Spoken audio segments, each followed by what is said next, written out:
úspev a tvoja popularita je pre teba ešte stále hrou. Nechcela by si byť príliš rýchlo dospelá, aby si mohla robiť všetko ako dospelé speváčky? No zatiaľ ešte nie. A prečo? Pretože mám rada deti, páčia sa mi a rada pre nich spievam. Keď obloha plače a obláčiky strácajú svoje korálky. Darinka nemá jenom dar přírody hlas. Je ohromně muzikální a vyzařuje na publikum radost ze zpěvu a lásku k muzice. A proto podle mého názoru ji čeká budoucnost hvězdy stálice. Božský Kája prorokoval dobre. Keď železná opona padla, hviezdička Darinka naozaj nezhasla. Naopak, po revolúcii sa evolúciou šikovne zmenila na superstar Daru Rolic. V šedom svete socializmu boli dobrodružstvá detských televíznych hrdinov farebnou oázou fantázie a my, najmenší diváci, sme ich jednoducho milovali.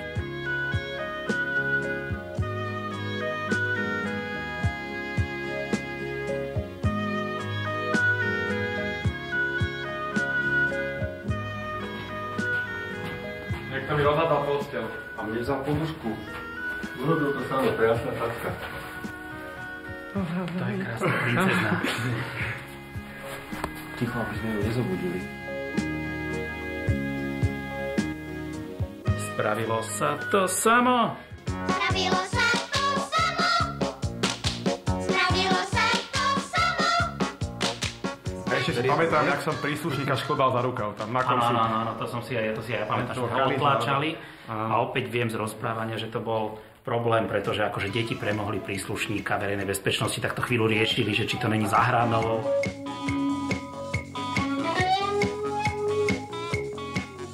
A na mňa raz kričal jeden pán režisér. Neviem, čo sme tam robili, ale bolo to také, tiež som bol taký potom z toho skúšený. Ja si pamätám, keď sa robila tá scéna s tými, jak tie deti tam s tými tanieričkami robia, tých milión detí. Tam kričal. My sme boli tak bokom a on strašne po nich kričal, ale to bolo nemá. Ja som plakal a nechcel som ďalej hrať. Ja, alebo všetci sme zožrali rohlíky, ktoré sme si mali nechať. No ja neviem, ale to boli normálne. A potom zase kričal, že a s čím teraz budeme nakrúcať? Ja si pamätám, že ho nebolo vidno, ale bolo ho len počuť.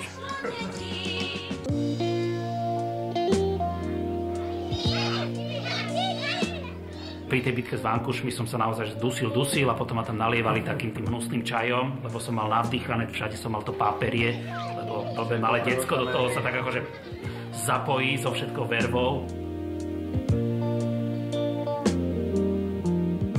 Ja som potom ešte hrával v nejakých takých veciach, až do dosť dlhá, ale nebol som dobrý herec, to som vedel, to bolo také len nanútené celé. Takže som sa nestal hercom, som vyštudoval ako masker, tak som robil aj v televízii, na voľné nohe a teraz striham, robím vlasy. Ja som sa nestal hercom preto, lebo sa dosť hanbím, i keď boli nejaké ponuky zo slovenskej televízie. Ja som ešte v pár inscenáciách a seriálov hral, ale tiež som z nejakých 14-15 rokov s tým skončil a išiel som na strednú školu, na gymnázium, dokonca s Ľudom tam spolu chodili, do iných ročníkov a dneska robím v Národnej banke. Moje kroky sa vybrali úplne niekde inde, možno z rovnakých dôvodov ako ostatných, že možno nemali sme úplne nejaký ten obrovský herecký talent, len v istom momente sme boli odvážnejší ako iné deti, čiže boli sme dobrí pre režisérov a vôbec pre štáb ako materiál. A teraz mám vlastnú PR agentúru s kamarátkou, vydavateľstvo detskej literatúry s manželkou, čiže živím sa niekde inde.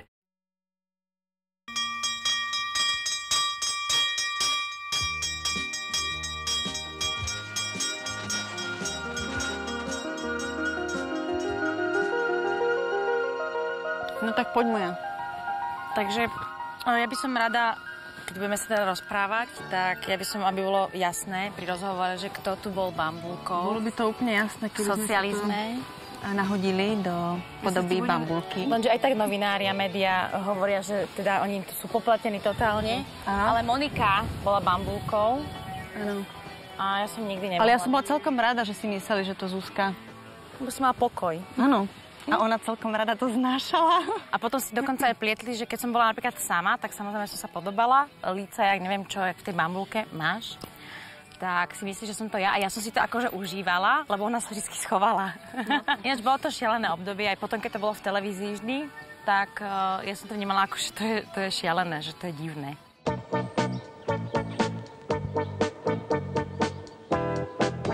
Som potom mala také pochybnosti o tom, že čo je ako ozajstné kamarátstvo, a potom to boli aj tiež prví nápadníci v 14 rokoch, kedy som ich podozrievala, že len kvôli tomu, že som hrala bambulku.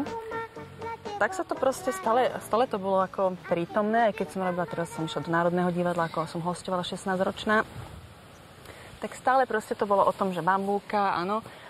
Čiže nejak ma to asi vykoplo, som sa rozhodla, že idem do Holandska. Tak, bambulka, ja ti k tvojim 6. narodeninám želám veľa zdravia a veľa úspechov v škole. Keďže som bola stále, dokonca sa ma pýtali, že som v tieni, tak som stále mala pocit, že musím byť lepšia, nie ako sestra, ale lepšia v tom, čo robím, aby som dokázala, že to som ja. No a vlastne teraz som sa vrátila, tak sú to také 3 roky a robíme takú jednu vec spoločnú. Tak cítim to, že vlastne Zuzka je vlastne v tom najväčšom onom.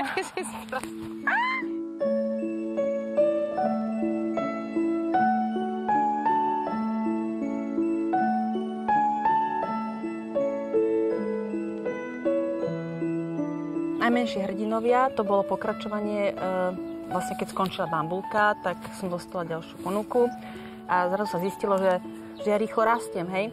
No a vlastne u nás raz točili a videli Zuzku.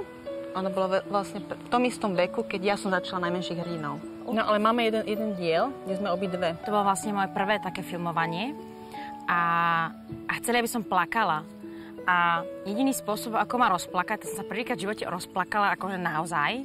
Že ti zakázali? Nie, mi režisér hovorí, že nám zomrel škrečok doma a on sa to dozvedel. Spomeň si na to, ako strašne zomrel ten škrečok. Ako si ho držala. Jak umieral. A teraz toto mi stále hovorili a ja som sa tak strašne rozrevala a iba som počula toď ju, z druhej strany, poď rýchlo, tam daj mikrofón. Teraz oni točili, ja som strašne revala. To bol môj prvý rev pred kamerou.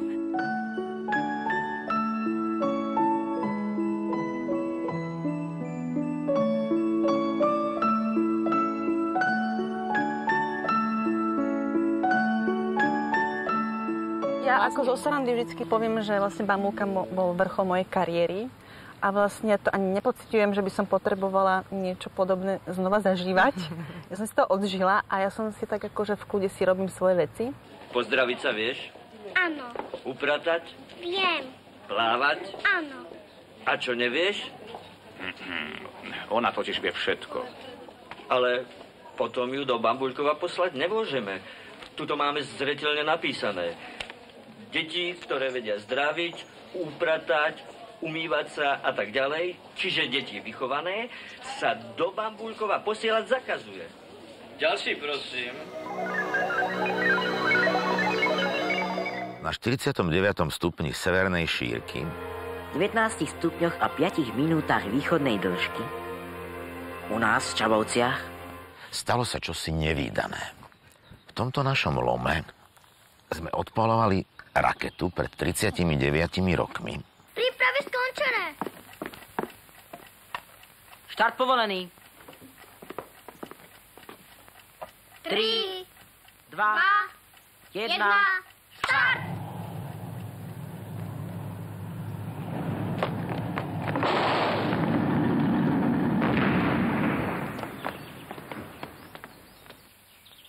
Zemi!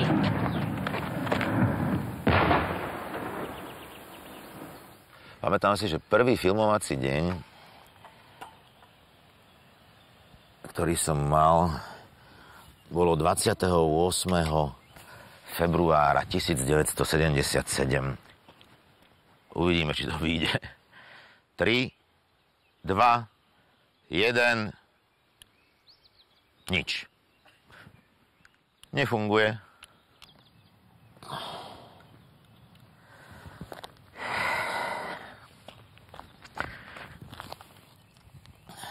Tri, 2, 1.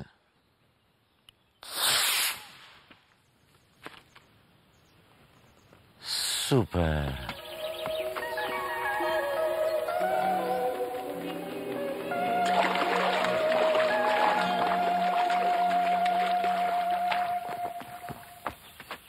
Súdruhovia kozmonauti, vítam vás na Zemi v mene všetkých pracovníkov nášho výskumného strediska. Ďalší úspešný. Čo je vám? Mali pravdu však, že sa len hráme a k ničomu to nevedie. To viem aj ja. Zatiaľ sme robili len skúšky a pokusy. Ale zajtra to spustíme naozaj. Na Zemi sú deti, zem vesmíru letí. My kružovíme samé atomy. Hviezdy pokrývajú aj deti, čo sa hrajú. Možno takisto ako my. Plné detí sú tie svety, o ktorých každý večer sníme. Raz sadneme do rakety a za nimi poletíme, poletíme, poletíme, poletíme. Raketa tých detí nám už asi letí. Možno, že zajtra ráno pristane na okraji lesa, aj bude slnku klesať a na Zemi už zostane. Plné detí sú tie svety, o ktorých každý večer sníme. Raz nasadnú. Takže vidíte, že ani záření v očičkách není žádný zázrak, že k tomu stačí baterka, žárovečka a Majka, aby se nehýbala. Je to pre mňa vždy úsmevné, keď rozprávam o seriáli Spadla z oblakov, lebo naozaj to bolo pred 39 rokmi a rozprával som o tom už asi približne 16 000 krát, možno 20 000 krát na rôznych besedách. Je to milé, že o tom opäť rozprávam. No, bolo to jednoznačne úžasné nakrúcanie, napriek tomu, že to už je 39 rokov dozadu, tak je to pre mňa stále jeden úžasný veľký zážitok. Aj kvôli tomu prostrediu, lebo sa točilo väčšinou v exteriéri, vo Vysokých Tatrách, v tom lome, ktorý je pri Výškove, je dedinka Drisice a pri tých Drisiciach je ten lom. Tam sme boli asi mesiac, dokonca sme tam asi 4-krát spali tam v tej chalúbke, samozrejme. Museli sme tam mať dozor, ale bolo to tiež veľmi dobrodružné. My si večer takisto, jak v tom seriáli, sme si opekali špekáčky. Budeš mať plus giere.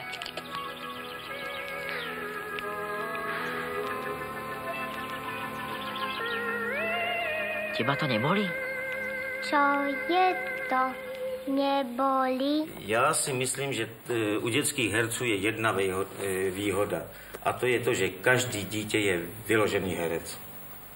Oni se to učí ve škole, že třeba říkají, že jim špatně a nemůžou být vyvolaný, když přijdou domů a mají špatnou známku v žákajdě. Takže řeknou, no já jsem to nemohl, protože on mi dal úplně jinou otázku. Ale jinak my předvedeme, pojď Světlano, jak je to velice jednoduchý hraní. Tak si... A Majka sa už nevráti, prečo nás opustila. Ja tak. To je konec seriálu, je nám smutno, Majka nám uletěla a teď počkej, a teď budeme smutní, je nám strašně... A Majka sa už nevráti, prečo nás opustila. Takže já se domnívám, že režiséři jsou úplně zbyteční na place. Tady jste viděli.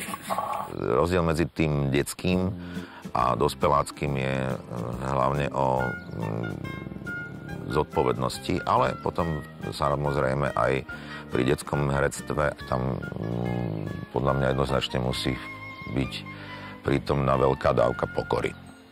Keď sme malávali besedy v slovenskej televízii, tak viem, že tam sme za jeden deň sa asi 2000 krát podpísali. Ale to je podľa mňa, neviem, či je správny názov, že daň za popularitu. Jednoducho to patrí k tomu, to je rub a líc tej popularity. Že ja som si na to zvykol za tie roky. Tak v tom období, keď sme nakrútili Spadla z oblakov a pustilo sa to do éteru, tak tá popularita bola v rámci Československa naozaj enormná. A vtedy, keď sa už odvysielal 3., 4., 5. diel, tak už to som spoznával samozrejme na ulici, kde ma každú chvíľu zastavovali, vtedy som ešte mal tú frizúru, ktorú som mal aj v tom seriáli. Potom, aby ma už ľudia nespoznávali, tak som sa nehal vyholiť. Že sa nehambíš. Miesto toho, aby si sa pozrel na svoje kráľovstvo, kradneš marmeládu. Odkedy králi kradnú? Vraveli, že som veľmi v detstve bola ukecaná takzvané, tak to asi aj filmári využili a preto ma obsadzovali. Iné deti nemohli zažiť niečo také ako ja, že som v Dvore Kráľovom bola v zoologickej záhrade a čakali sme, kedy sa narodí zebra, aby sme boli pri narodení zebry. Rodičia so mnou ani na natáčania nemali čas chodiť. Takže ja som cestovávala potom už pravidelne do toho Zlína, do Gottwaldova a tam mi priradili jednu tetušku, ktorá sa potom o mňa tie roky starala. Takže to bolo nádherné, že to bola ako druhá babička. Dobrý deň. Ahoj. Deti, priniesla som vám niečo dobré. Narková torta? No. Ďakujeme. Prosím. No ale pomaly. Nikto vám s nej neodje? Po tých prvých seriáloch Nikto nie je doma, bola raz jedna záhrada a Strašidelný mlyn, tak tí scenáristi napísali ako na mňa, ako šité na mieru, na ukecanú Katku, tak na to ušili to leto s Katkou. Kde je tá ženská? Tam. Táto? Veď som vravel, že to nie je ani zvláštne. Dobrý deň. Ja som Katka Bednárová z Bratislavy. Ninárik. A teraz budem bývať u vás. Čože? Moja chalupa nie je detský domov. Vieš čo, dievčatko, vylož si ten svoj kufor pekne krásne a vráť sa, odkiaľ si prišla. No tak hybaj, no choď. Tým, že som začala veľmi skoro, tak som do toho tak ako naskočila, ani som si to neuvedomila úplne. Moc to také klasické detstvo som si neužila. Pretože keď som prišla z filmovačky, som doháňala školu, moc som ani nemohla vybehnúť niekam medzi deti sa hrať. A ešte som chytila taký divný syndrom toho, že v tom štábe bolo viac dospelých a som bola vážnejšia niekedy, taká dôležitá v tom, neháčte v tej triede tou kriedou a tak. Čo sa teraz spätne na to pozerám a vnímam, že pri tej svojej práci doháňam takú tú hravosť, tú divokosť, bezprostrednosť, ktorá v tom detstve je, pretože vlastne tam som od malička musela spĺňať niekoho nejaké požiadavky pred tou kamerou. Dnes sa venujem svojmu projektu, ktorý bol v znení vedomej a aktívnej prípravy na materstvo a rodičovstvo. Ako sa hovorí, svetská sláva, polná tráva. Hej, tú slávu nájsť niekde v tej spokojnosti toho života. A tam môže byť čokoľvek. Tam môžete byť na doskách, ktoré znamenajú svet, alebo naozaj môžete niekde vyrábať drevené hračky. A keď budete vy v tom, v poriadku a v spokojnosti, v radosti, tak to je to práve. Raz, dva, tri, štyri. Zvládnuť detskú slávu je životná výzva. Každý sa s tým popasoval ako vedel. Či už to nazveme šťastím, talentom, osudom, náhodou. Niektoré hviezdičky vyhasli, iné na nos popadali, spoda ktorých vyrástli veľké hviezdy novodobého showbiznisu a našli sa aj také, ktoré sa premenili na kométy a leteli si svojou vlastnou, nezávislou cestou. No ale aký by to bol socializmus bez kolektívneho hrdinu? Obdobie veľkej slávy vtedy zažívali detské spevácké zbory.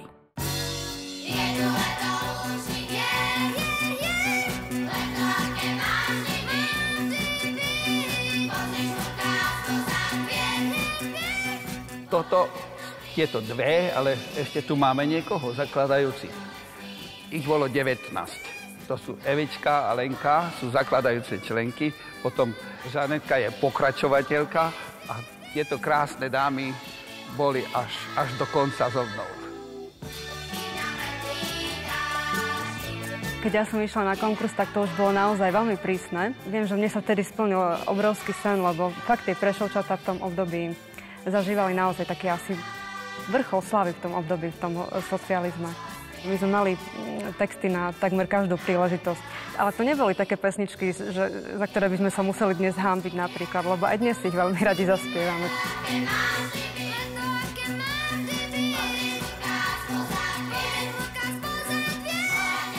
Samozrejme, že sme spievali vždy, aj teraz. Politika dosť platí umenia a vtedy sa musí spievať.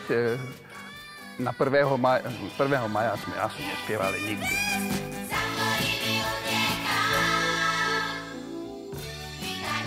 Tešili sme sa na každé jedno vystúpenie a všetky vystúpenia, my sme ich spievali s oduševnením. My sme nerátali, že je to nejaké politické niečo. My sme sa tešili, že ideme na výlet, na to, že budeme zase pokope priatelia, kamarátky, že čo spolu prežijeme, koho uvidíme a na čo budeme vlastne spomínať. Pionierskou železnicou vydáme sa na výlet, Šermeľa až na konečnú večer zasa späť. Výpravca sa práve chystá ku odchodu povel dať, a tak musíme už všetci rýchlo nasadať. My sme chodili po Československu, hej, vtedy, a dostali sme sa do Bratislavy, do Prahy, hej, a vedľa nás mali šatne také hviezdy ako Karel Gott, Helena Vondračková, takže my sme sa tak isto cítili pre nich ako hviezdy. Boli to krásne časy pre nás. Za najväčší úspech súboru ja pokladám, že som vždy všetky deti zdravé priviezol domov.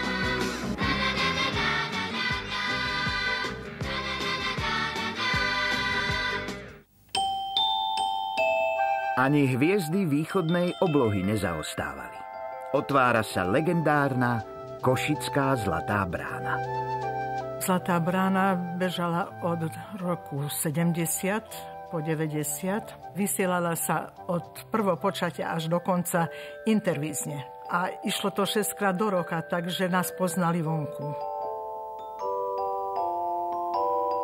Pani Alica, ďakujem. som strašne rada, že vás vidím a ďakujem vám, že ste ma tak nakopli a vlastne tam, kde som dnes, som vďaka vám. Áno, no tak to som rada. To som rada. Ďakujem pekne. Ďakujem za krásne. A na čo si vy robíte starosti? Však sme bohatí herci. Ale my nemáme čím zaplatiť. Ale ba máte. Pesničkami. Pošlem ich na strážnicu a viackrát ich v Zlatej bráne spievať nebudete. Ja si iný život nepamätám ani. Celý život si pamätám teda ukazovačky prstom a tak ďalej. A dokonca viem, že aký vplyv malo Zlatá brána, keď sa odvysielala na dievčatá v triede. Normálne, keď to bolo odvysielané, tak normálne tým ženským, normálne týždeň obletovaný, zbožňovaný, milovaný a normálne potom mesiaci to vyprchalo a už som sa tešil, kedy odvysielalo ďalšiu časť, lebo znova to urobilo zo mňa v tom čase proste tú hviezdičku, alebo ako to povedať, a som sa proste niesol. Je nám líp, rytmus tělu svědčí, když návčí, hudba nervy léčí, život je hned lákavý, plánujem si svorně u kávy. My sme chodili jesť do reštaurácií. Tam zimou sme chodili.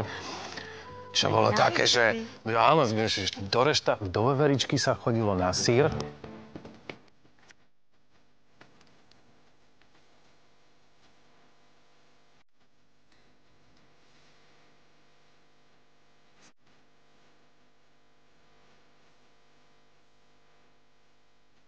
Mne sa páčilo, že nás nálepkovali tým pánom, že Zlatá brána, boli sme z telky, tak niektorí učiteľia to aj tak brali ako, že sú umelci. No, väčšina profesorov ťa brala tak blahosklonnejšie a držali ti prsty, ale ja som zažila aj situáciu absolútne zlú a to bolo pre mňa vždy peklo, lebo som vedela, že potom na krúcaní určite budem odpovedať z dejepisu.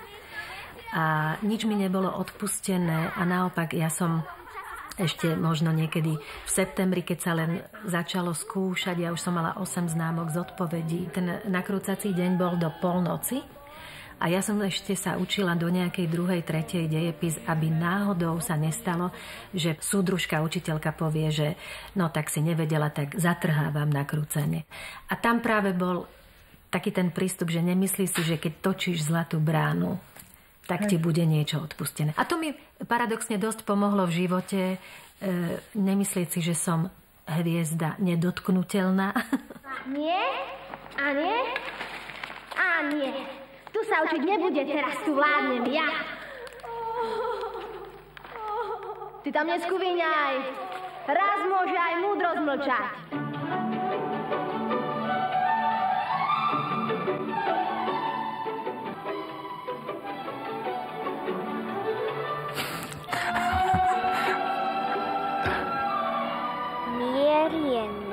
najväčší dar.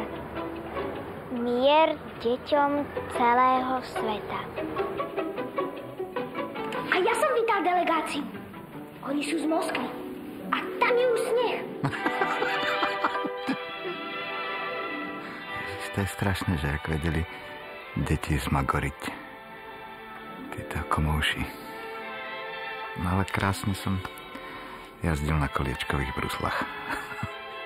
To je strašné. Ja tej láske, tuším, ešte nerozumiem.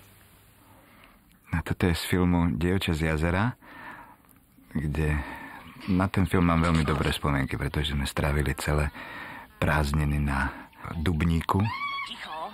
Takže pre mňa vlastne, ja som od týchto prázdnin, keď som točil Dievča z jazera, vlastne každé prázdniny som točil nejaký film. Takže rodičia mali vystarané, čo so mnou na prázdniny. A toto je scéna, ktorú tu si pamätám, keď sme točili a točilo sa to nielen, že skoro celý deň, ale ešte sa potom pokračovalo, čiže tie zákusky, ktoré boli naozaj vtedy ešte také, že maslové a smotanové, tak skysli a za 3 hodiny tam bol taký strašný puch aj na nás, že som sa nevedel dočkať, kedy skončíme tento seriál.